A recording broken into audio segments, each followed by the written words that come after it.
So imagine this, you are playing cricket, you are the captain of the team, the match is a tie and it's headed for a tiebreaker. To win, your team needs to play its best over. Ideally, try and hit a 6 in every ball. So what do you do as the captain? Send your best players to the pitch, right? Now, Vladimir Putin is playing one such match. It's not cricket, but a game of geopolitics, a game of war and peace. He had a lead in the match. Now Ukraine is making gains. To seal the game, Putin needs to bring his best players into the stadium. And that is exactly what he has done. He has put Russia's so-called General Armageddon in charge of the Ukraine war. Our next report tells you all about this Russian military commander who is infamous for his ruthlessness.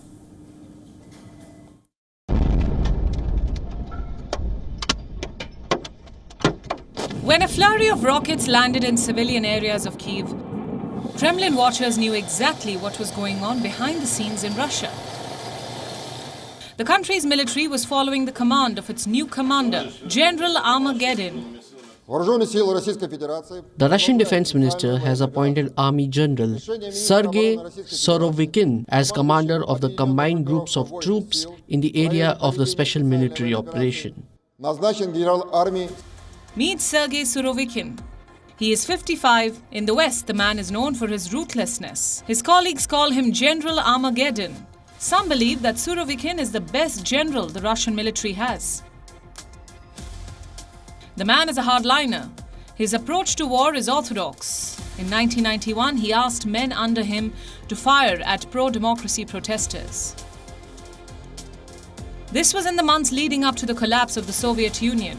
3 protesters were killed in the operation, and Surovikin was jailed. He walked out 6 months later without trial. 4 years later, Surovikin was back in prison. This time, it was for illegal arms trade.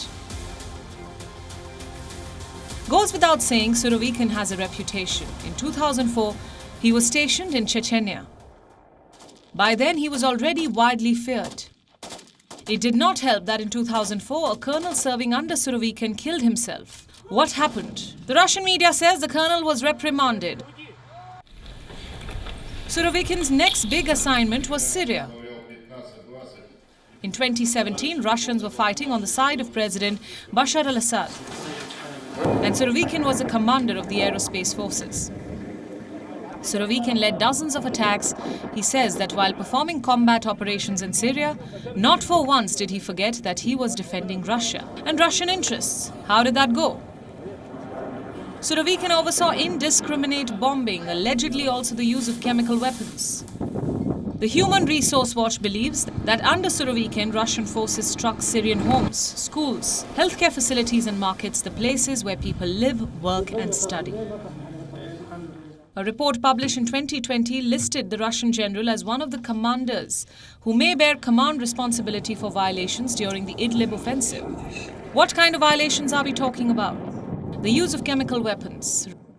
Russia awarded Surovikin with a very special title, the Hero of Russia. Also decorated him with a medal for his service in Syria. It was also during his time in Syria that Surovikin became close to private military company, the Wagner mercenary group. Its founder once called Surovikin the most competent commander in the Russian army. Surovikin's biggest challenge in Ukraine will be to lead the counter-offensive. There is also a shortage of manpower and weapons. What is Surovikin's plan? Will he be applying the Syrian playbook in Ukraine? In his previous assignments, Surovikin has shown the ability to wage wars that involve biological and chemical weapons. And that is the kind of brand that Putin might encash right now. He has repeatedly threatened a nuclear escalation. With the appointment of Sergey Surovikin, Putin is showing that he also has commanders who are capable of escalating the conflict. Surovikin began his new assignment by sending rockets into Ukraine and attacking civilian areas. WION now available in your country. Download the app now. Get all the news on the move.